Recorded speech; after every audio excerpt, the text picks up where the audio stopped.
First and Now, the official BC Lions podcast, brought to you by World Vision Canada, national charity partner of the BC Lions. Visit bclions.com/worldvision to become a supporter. Reminder, Bo Lacumbo has donated $200 to World Vision Canada for every Lions sack this season, from about late September onward, I think it was. And we ended up at $1,400, I believe, Nick. Matthew Betts, with a takedown of Trevor Harris on Saturday, finished second, tied for second in the regular season with 39 sacks. But at the end of the day, it's not good enough, as it's an episode we dread every year. But 8 of 9 teams, if all 9 teams did these podcasts, would have to do an episode like this, recording on a Wednesday. So we've had a little bit of time to sort of step away from it and analyze it. But Nick, the off-season has begun, and has it ever? Last couple days here in the facility, not as much hustle and bustle as the way it goes. No, it's always super quick when this stuff happens, right? Like the team wind-up is literally, if the game's on Saturday, it's 48 hours later, right? If you're listening to this podcast, you probably checked out the end-of-season media availabilities, and those happened under 48 hours after the result in Saskatchewan on Saturday. So it's quick, right?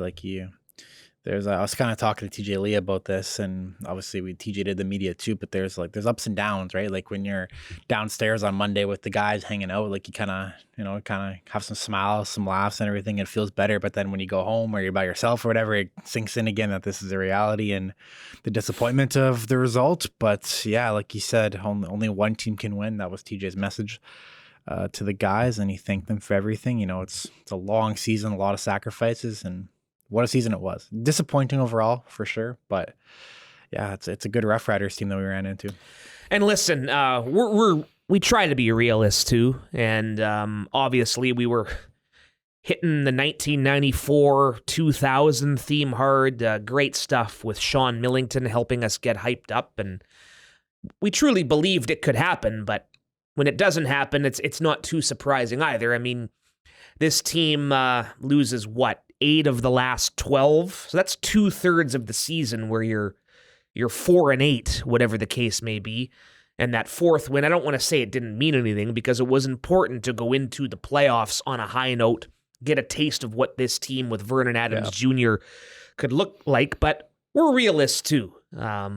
Clearly there's some issues that are being dissected. And as we record this, these exit meetings are still going on. And yeah, the team wind up, that's always kind of a bittersweet day as well, because doesn't really sink in yet. Like, I wake up on that Monday morning and the first instinct is, okay, back to work this week, right? Let's get ready for Winnipeg. But then you remember, nope, that's not happening. And so the Monday stuff happens, the season-ending media, all on our YouTube page. But Tuesday, Wednesday now is when it really starts to hit you. You see the teams that are in the division finals are back practicing and posting their own availabilities and posting their injury reports. And we're going to talk about these 2 games. I think you're making the case that all 4 teams left have a shot, and I agree with you wholeheartedly there. But yeah, now it's when it sinks in, and Rick Campbell, Neil McAvoy, all the coaches still going through everything, wrapping it all up. And we shall see here in the coming days, weeks, how it might look different in 25. Yeah, and I think going back to Saturday, the disappointing elements for me is that it was kind of the issues that, we can get into the game now. Guys like us even saw these issues, right? It's the time of possession, it's the red zone, it's the second down stuff, right? And it wasn't Sask hitting us in chunk plays. It was kind of death by 1,000 paper cuts, right? Like 4 or 5 yards with Rock Armstead, AJ Ouellette. The Riders didn't drop a ball. We didn't force many incompletions. And we were talking about this with VA kind of being that aggressive downfield guy, and Trevor Harris being this 3-step drop in and out of his hands. That's exactly what unfolded, right? It's the game on Saturday was kind of exactly how you thought it would go, right? In a sense, if you're looking at it from like a objective perspective, the turnover battle goes 3-1 for the Rough Riders. We talked about the takeaways that they got. They got 3 of those. They were huge, right? That's why BC only had the ball for 25 minutes in the game. And there's this BC Lions team that was dead last in time of possession this year. Trevor Harris got the ball off. His average time to throw a pass was just over 2 seconds. That's extremely low, right? And Matthew Betts and Sione Tuihema can't run to Trevor Harris in 2 seconds. It's virtually impossible. Never mind disrupt anything, right? And that's another thing too, where Trevor Harris was hurried 5 times, and a hurry is when you're just forcing a quick throw or flushing a quarterback or forcing a throwaway. 5 times all game. Sask had 18 for reference. So it's just like the recurring issues that were disappointing. And, Neil McAvoy and Rick Campbell is something that even I took away from the post end of season media availabilities was the talk about needing playmakers. Like, could you ever think in May that we were talking about needing playmakers? It's just disappointing. It's head scratching. But yeah, like you said, it's why you evaluate and head into next year. Yeah, I mean, we did our preview episodes and our episodes in training camp talking about, this receiving core is already excellent, but who of these young guys is going to take a next step? We talked about Stanley Berryhill, Aiden Eberhardt. They showed flashes of it. I want to say Eberhardt had 1 catch, I think. Yeah, he's always due for that big one. But it was on a third down to keep a series going, I think. Last play of the third quarter, too. He had a big one, yeah. So we're thinking, okay, we're in business here. There's going into the wind, and then not sure Stanley did much of anything or was even targeted that much. But I'm not here to single guys out by any stretch. But back to the turnover thing. Most people looking at this game from a wide lens would probably look at the Nelson Lacumbo interception. That was the second one. Yeah. As the real dagger. At that point, it's 28-19. There's 4.5 minutes to go. Yeah, it's 2 possessions, right? That's a key thing. So even if you kick a field goal there, defense gets to stop, you could win this game in regulation. Mm-hmm. That was obviously key. The third one to Milligan in the end zone, less than a minute to go. At that point, you're banking on a touchdown and an onside kick and getting the walk-off field goal to win it. And I don't know if you watch. I watched the CFL sends us an advance copy of CFL Wired. So Sean White was mic'd up for TSN, and he's kind of, I think it might have been after his field goal miss, and I'm going to get into this in a minute, this whole sequence. He says, all right, I'm going to kick a winner now. I want to kick the winner. I want to kick it with no time left on the clock. That was in play there until probably the interception to Lacumbo. You have to score the first time, but yeah, that to me, tail end of the third quarter, the Lions get the big turnover on downs, the big stuff, get the ball back on the Saskatchewan side of the 50-yard line, and they get no points out of that. Yeah, 0. No points. So, yeah, that was a big dagger as well. I looked at this game too. These are between Rick Campbell and Corey Mace, like just some great coaching decisions. I thought something that really stood out to me at the end of the second quarter there is Rick Campbell literally generated 28 yards by having Vernon punt. It was an awesome punt, so you have to execute that well, right? Yeah, that's something that they were practicing this week. That's exactly why we cannot reveal many things when people ask exactly. us. That's exactly it. We saw that play worked on, absolutely. And that's something you cannot reveal, right? And it came out clutch in the game. But so that was a 44-yard punt from the Sask 50, 2-0. You get the ball back at the 22, and then it leads to a touchdown, right? So there's 28 yards Rick Campbell generates there. And then in the third quarter, Corey Mace, the Riders are up by 7.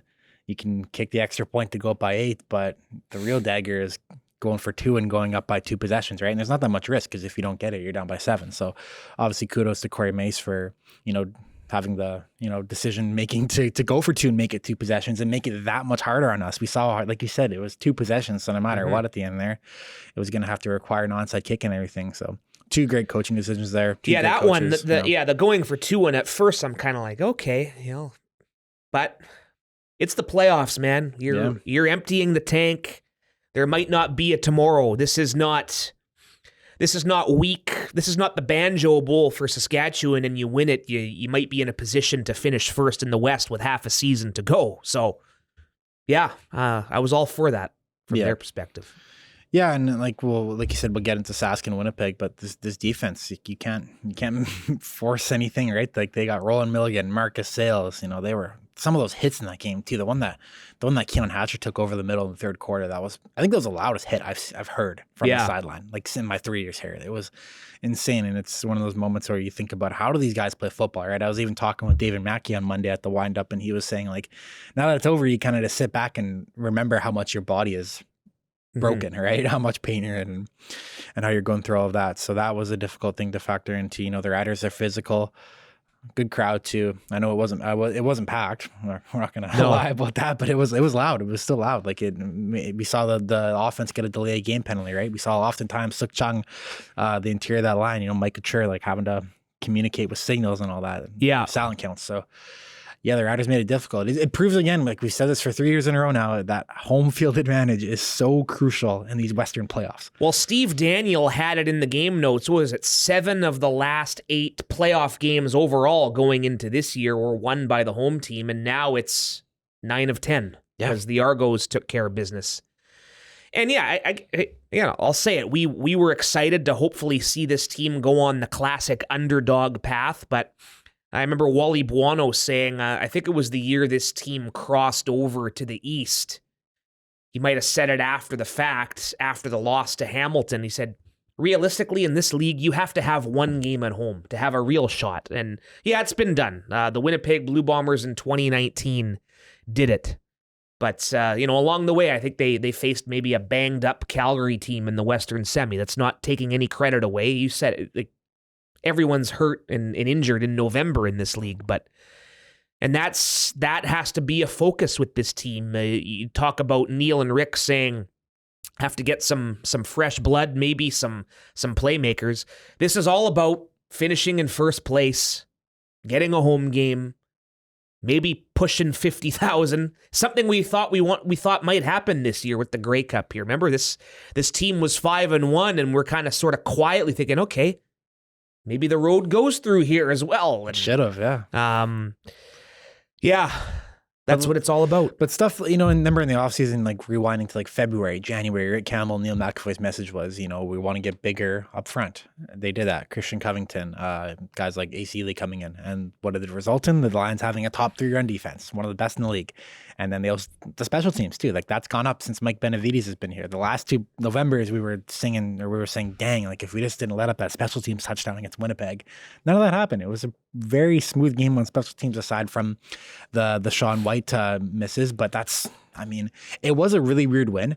So we have the benefit and the luxury of obviously being there. And if you're watching on TV, you can't really explain the wind. But for me, it felt like there was no wind and it was clear.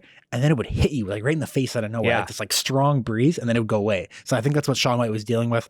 You saw that fourth quarter kick where it goes in. It moved. Yeah. It's like, what the hell? And that's kind of what it was like. You couldn't predict where the wind was coming from. You didn't know when it was going to come. So that made it difficult for sure. And yeah, no excuses, but that was tough. Yeah, very tough, and have to move forward now. So, yeah, not going to have a guest. We're just quickly wrapping up this Western semifinal. We'll get into some go for it or punt, some fun ones here by the looks of it in a little bit, but there's still 4 teams alive. 2 games Saturday. It will be Saskatchewan going to Winnipeg, and it will be Toronto going to Montreal. So had we done our part, it would have been the exact same division finals for 3 years in a row, but alas, that's not the case. And we'll talk a little bit about the Grey Cup Festival coming up here. Going to be an exciting week nonetheless, still in Vancouver. And by the time next week rolls around, we will have had 7-8 days since the loss. So hopefully a lot of, I know for a fact personally, I'm going to be excited to take it all in and be at the game. But division final Saturday beckons here as we record this. So at the time of this, I think each team is pretty much out on the field or has been out on the field for their second practice of the week. We'll start in the East, I suppose. Montreal, a little bit of an interesting situation here. It always is when a team clinches first place with, 5 weeks to go for the Alouettes. They played at least 4 games that were quote-unquote meaningless in the standings and stubbed their toe a little bit. We talked about the Lions taking it to them on October the 19th in our last regular season game. 1 week later, we broke it down. Winnipeg sort of came back from the dead and claimed first place. So the Alouettes with a 2-game losing streak as they host Toronto against an Argonauts team, Nick, that won 2 out of 3 in the regular season. Montreal lost twice to us, twice to Toronto, and that once to Winnipeg. So I have a hard time handicapping this one. I like how Chad Kelly and the Argonauts have looked here. Very balanced, very good up front, like we saw a couple of times. But we'll see. I don't really have a sense of how I think this one's going to go. Well, we are allowed to make predictions, though, right? We are, yeah. Technically. So Yeah, I'll be why not? careful with my words kind of here. But I mean, how can you not look at the Argos right now and what they're doing and expect them to come out in this game? The Alouettes have only not had a slump. We factored into this by beating them twice since this point, but they have 2 wins since the end of August. That is a problem. Yeah. We saw it last year, obviously, with Montreal riding that hot wave going into the playoffs, where they got 9 turnovers in that 38-17 victory at Toronto in last year's East Final, right? And Chad Kelly definitely exercised those demons, right? You know, there are talks about players sometimes underperforming the playoffs, and sometimes it becomes mental. Chad Kelly last week was 18 of 20 for 358, 4 touchdowns, and they put up 58 points, 2 pick sixes. Like, they're all, like, every single positional group on this team, you can look and be like, that guy's a dude. Like, and it's these unknown names that are becoming known names that are stepping up for the Argos, like Mackay Polk, right? He had another 158 yards last week.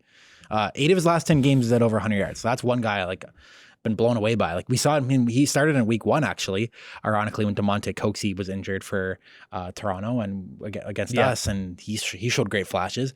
But now they got guys like Jake Herslow stepping up out of nowhere and scoring touchdowns in back-to-back weeks. That's another receiver they have, right? They have the veterans in Tavares Daniels. So, and this is a team where, Chad Kelly has a ring. Kadeem Carey has a ring from back in Calgary, but guys like Drake Serezna, they don't have that ring yet, right? I know Quincy Mojier and Woody Barron are injured right now, but those are 2 guys that left here and are still without a championship ring, right? So, you see Tavares Daniels contributing against Ottawa. That's a guy who's been there, has a pedigree, has won before. So something tells me Montreal will escape. Montreal's defense is going to hang on here. You look at that Marc-Antoine Ducroix, guy who came in to his own last year, Beverette. It's going to be on them to close it, but this is a 3-minute warning type game, in my opinion. Literally, and the last big factor in this game is you got 2 of the best returners in the league, right? Janarian Grant, James Letcher Jr. Letcher Jr. had a score in that last year's game in the East Final. Yep. Played a massive role. So if one of those guys can find the end zone, that's going to probably sway this game drastically. So, look at those guys. They have big play capability and see what they do. There you go. So that's noon Pacific time. I've got my Saturday planned. I'm watching this doubleheader, as you will be as well. I think. Yeah. We'll see. Just a hunch. Hopefully it rains, so it's easier to make the excuse to stay inside. But I might be transitioning to college. Not gonna lie. for temporarily. Fair enough. I'm just interested to see who's going to be in Vancouver next week, obviously. So, Winnipeg and Saskatchewan, the season series. Again, this is kind of the microcosm of the Bombers' big turnaround. Remember, one of the Blue Bombers' early regular season losses was in Saskatchewan. So then, the Riders, you're talking about opportunities to finish first place and finish as high as you can. Then, the epitome of Winnipeg's turnaround comes around that Labor Day Banjo Bowl time. The Bombers sweep that. This is the last time these 2 teams met was the 2021 Western Final, which I think you were in attendance. Was that the one where Winnipeg turned it over 3 times in the first half? 5? Was it 5 in the first half? 5.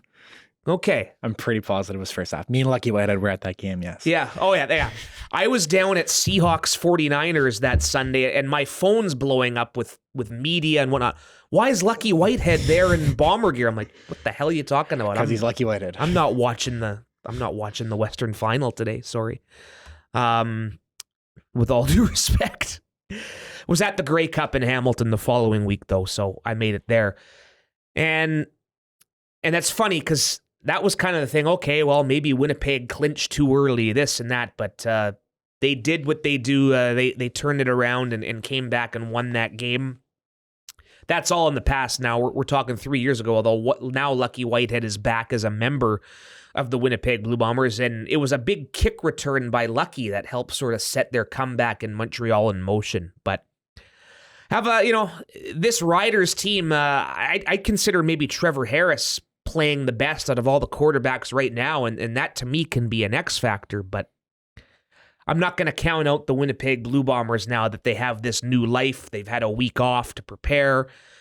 A home game at Princess Auto Stadium. They've not lost a home game in the playoffs since, I think, 2017. So I think Winnipeg pulls it out, but I have no 100% confidence in that selection. I guess I'm saying we're going to see a Grey Cup rematch next week. Yeah, the Riders got a pretty nasty formula, though, if they want to, kind of get over this hump of Winnipeg's been to 4 straight Grey Cups, and they're going to if they're going to be the ones to break that snap, I think, or that streak, sorry, I think they got to pretty much go back to what they've been doing all season. And that's, like the Riders, they love to have possession of the ball. And what they do is it's like calculated passing with Trevor Harris, and it sounds like a broken record right now. And they get those takeaways, right? So like you said, the turnover battle was a massive takeaway in that 2021 West Final where the Bombers won 21-17 despite having I think it was 6-1 actually, the turnover ratio in that game. Yeah. But if Trevor Harris is under center and the Riders get 6 takeaways on Saturday, they're not losing. There's no chance. So that's the formula Riders have to win. And, we talk about all the stars on the Riders defense, winning those jump balls and all that last week here. That's why I think Winnipeg, what excites me if you're a fan watching this game is Winnipeg has the guys to kind of combat that, right? They got guys like Kenny Lawler, Nick Dembski, who are as good as anybody in this league at making those contested plays, right? And yeah, been there, done that. Brady Oliveira is going to be a massive factor in this game. Like huge. I remember in 2021, it was Andrew Harris that still had the reins, and that's what Winnipeg went to. They were like, okay, let's run the ball with Harris here because they're not going to stop us, and we're going to methodically drive down the field. So Harris's last hurrah as a Blue Bomber, as it turned out, that 2021 playoffs. And the one other crazy thing is, I was looking ahead to this obviously, but the weather, it looks like it's going to be like plus 12 and sunny. So not going to be a factor. No, not at all. So I think that favors Sask, right? If there's better elements, because but they're kind of the same teams. We were talking about this too on Tap, where like they have the same elements, right? They have the bruisers at running back and AJ Ouellette, Rock Armstead, Brady Oliveira, the playmakers at receiver, the veteran, wise, smart quarterbacks, and all that. So opportunistic defenses. See how it goes. Could come down to the very end, like we said, and we've seen firsthand the last 2 years how Brady Oliveira can sort of will it to victory. Because again, if you're talking about this 3-year window with this Lions team, you look at it, Winnipeg didn't play their best game in either of those Western finals. Nope. They capitalized on special teams, I think, both times. And it pains me to even bring it up and look back at those highlights. But like we talked about James Letcher and Janarian Grant, Lucky Whitehead and Murray Alford, 2 electric returners. Like you said, Lucky broke out in Montreal. Murray Alford's been there, done that. Who can make the big play? Noon and 3:30 Pacific time on TSN. Viewers south of the border can stream those games on CFL Plus as well. And the road leads to the 111th Grey Cup here in Vancouver next week. Let's spend a couple of minutes before we wrap it up with Go For It or Punt. Let's talk about some of the cool events going on. We can talk about the award finalists. Our very own Sean White is looking to win his first special teams honor. Fingers crossed that he does it. He's up against Janarian Grant. How do you handicap Whitey's opportunity here? The weird factor about this is he had the exact same season. Like he went 50 and 53. Yeah. So, I'm hoping that's enough, right? It's Sean White's a guy where we talked about it, that it's automatic with Sean White when he goes out there. One of those misses was a block too. I don't know. Hopefully the voters kind of remember that, but I think it's got to be Sean's, right? Hometown, all of that. He's never won. He's been nominated for this award 3 times now, so I hope he gets it. The one other thing, I know a lot of media platforms are talking about this too, right? And I'm all for this, but most of these, like I was listening to the Waggle today, the CFL podcast, and they literally said that the most outstanding Canadian is really not going to be exciting because Brady Oliveira is going to win it. Yeah. And, no shade to Isaac Adeyemi Berglund in Montreal, the East nominee, but he had 36 tackles and 7 sacks. Justin McInnis is not nominated, but had nearly 1,500 yards.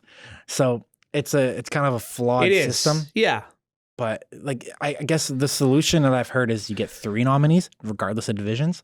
That makes it more interesting. That's what I would do. But it's a shame that Justin McInnis won't be there because he had an outstanding season. I just watched the games. He was definitely maybe the most outstanding Canadian in this league. So disappointing. Yeah. For me. CFL voters can be idiots. I'm not going to sugarcoat it. But they don't have a choice. Like is McInnis or Brady? Like that's I understand that. But McInnis or Isaac Adeyemi Berglund. Well, the McInnis and Brady thing It's tough. That's recency bias, though, because remember, didn't Oliveira had a slower start and kind of turn it on, whereas McInnes started hot, and then you remember everything with the Lions quarterback situation and whatnot, maybe hit a bit of a snag in his production for a couple of weeks.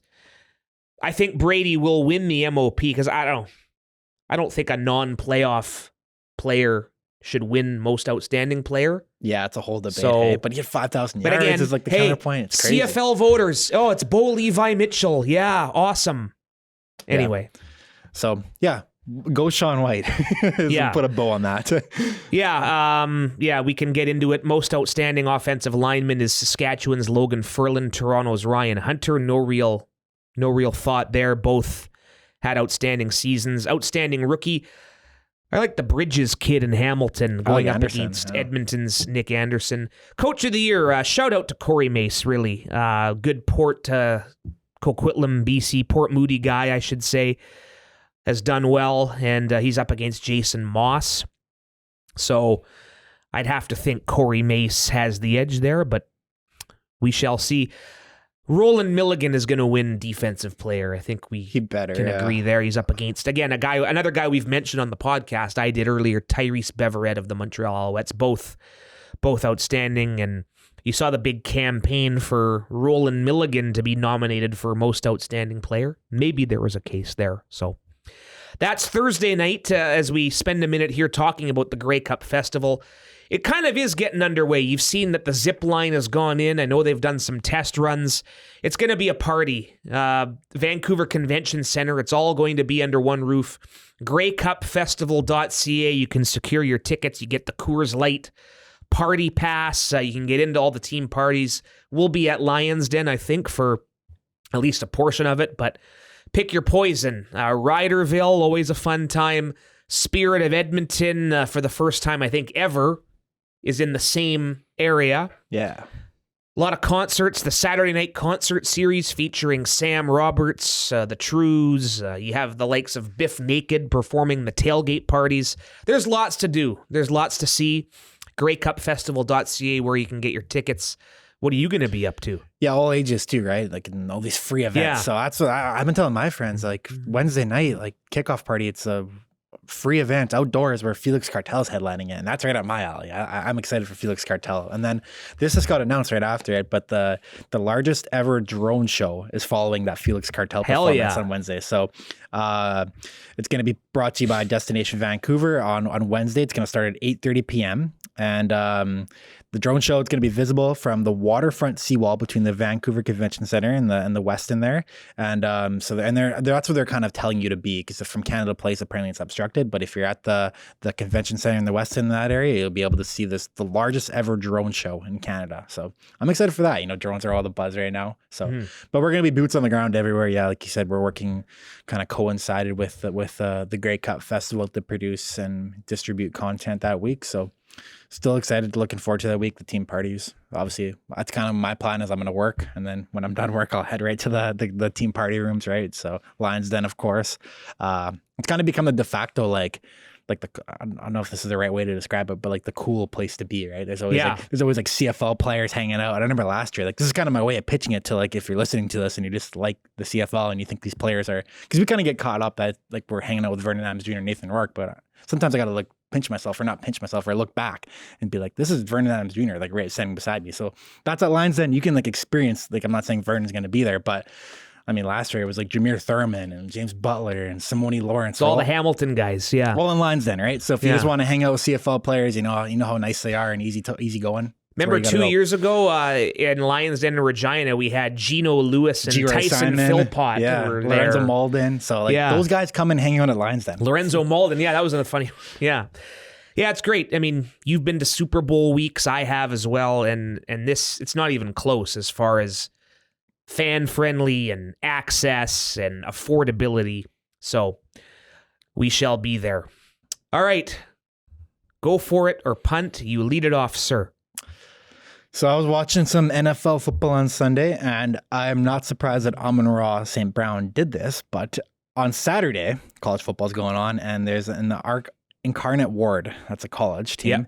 There was some like viral celebration where a guy did a headstand. So not like a handstand, but a headstand where he scored a touchdown. Saw this. And celebrated by going on his head. And it's hit the NFL, that trend. I saw the NFL one, I should say. Yeah. So Drake London actually did it first in the 10 a.m. slate, and I actually missed that. I was watching the game, but I somehow missed. I saw a touchdown too. He got his like hip pointer injury on it. But Amon-Ra, I was dialed into that Lions-Packers game, right? That was a great game. Preview of some two NFC Titans here. I know you'll say otherwise. And obviously the 49ers are still in the mix is what I'm alluding to. But Packers, Lions, Amon-Ra St. Brown opening touchdown.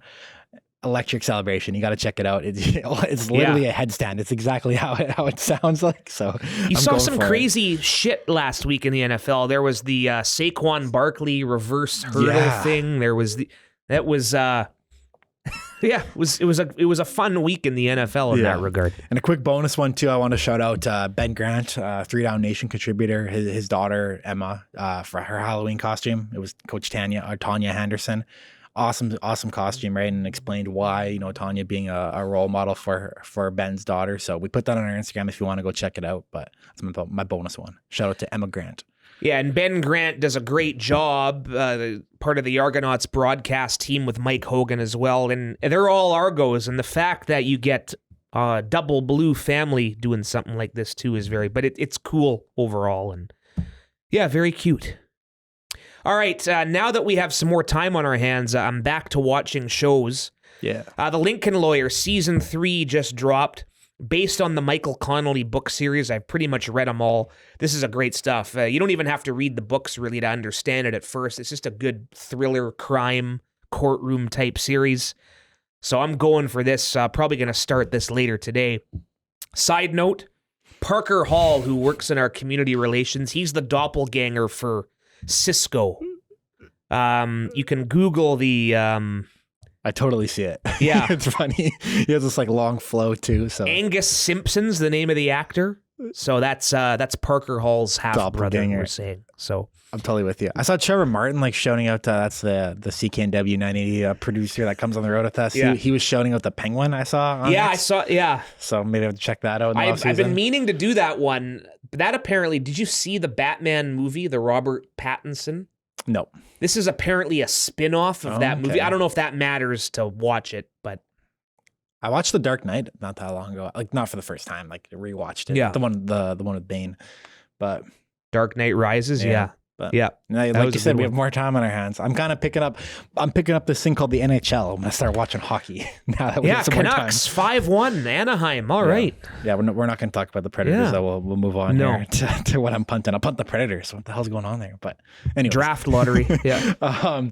My punt this week. I'm going right back to Amon-Ra St. Brown. So about an hour before kickoff, I saw this too. Yeah. He walks in. Like Amon-Ra is he hates the NFC North, his division, and especially the Green Bay Packers. And I love that. I love like the rivalry. Right? I love seeing players kind of voice their, and create rivalries and all that. So Amon-Ra St. Brown walks into the game with a Green Bay sucks hoodie, which is great. That's fun. But Green Bay was spelt as one word. Like, how did nobody know how like that? I know he obviously got that custom made, but how did the guy be like maybe it was on purpose and he wanted to like intentionally spell Green Bay wrong as like a shot of disrespect, but like, come on.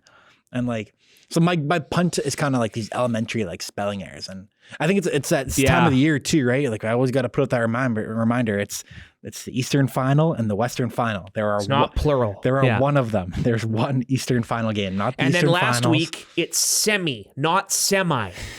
Semi is the American way of saying it. We're in Canada. Semi-final, not semi-final. Rant over for me. Yeah.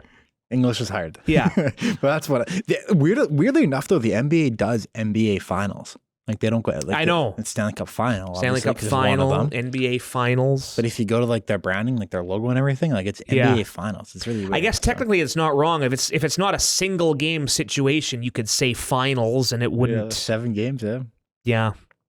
My thing is, so you saw a little bit of this last year when the Niners played Dallas. George Kittle did this. So back in the 90s when the 49ers and Cowboys were meeting in the playoffs 3-4 years in a row, whatever it was. So I can't even remember the name of the Niner at the time. He celebrated and he lifted up his jersey and he had a gray shirt, F Dallas, but the U in the F word was the Cowboys star. So maybe it wasn't quite... And George Kittle brought it back last year, and I'm like, yeah, let's be classy here.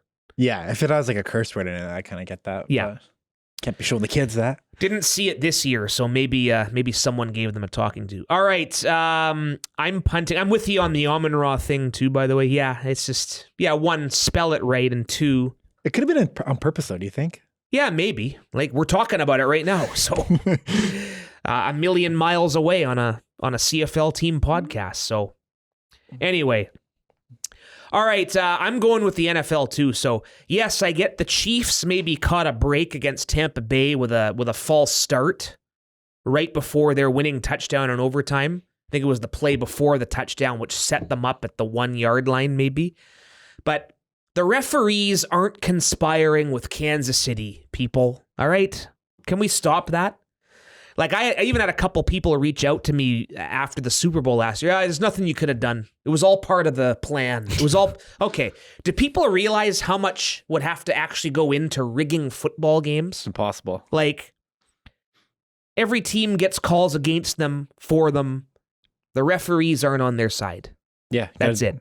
That coin's on Kansas City side, though. I will say. Yeah, it was it was a two-headed coin, was it not? Yeah, but they always win these freaking coin tosses, and they're Patrick Mahomes, so they drive down. I guess last year's Super Bowl is the one other example, but I was thinking about that Bills game, that crazy Bills game where Josh Allen never got the ball back. We've talked about that on this podcast, but and then there was the year Kansas City lost to Cincinnati in the championship. They got the ball. They won the toss, but they didn't score. He threw a pick, Mahomes threw a pick. The coin toss crowd was silent that day. I actually finished receiver the other day. Have you finished it? Yeah, right? I finished it. Yeah. I sort of forgot that the Niners got the ball and were like in the red zone and kicked the field goal. It's like, it's what if, right? It sucks, but I mean, they also got there the week before because of Detroit's 4th down failure. So yeah, and again, like it gets back to the whole ref thing. Like, some people say, "Oh, Nick Bosa was held," and like, well, I don't know, like.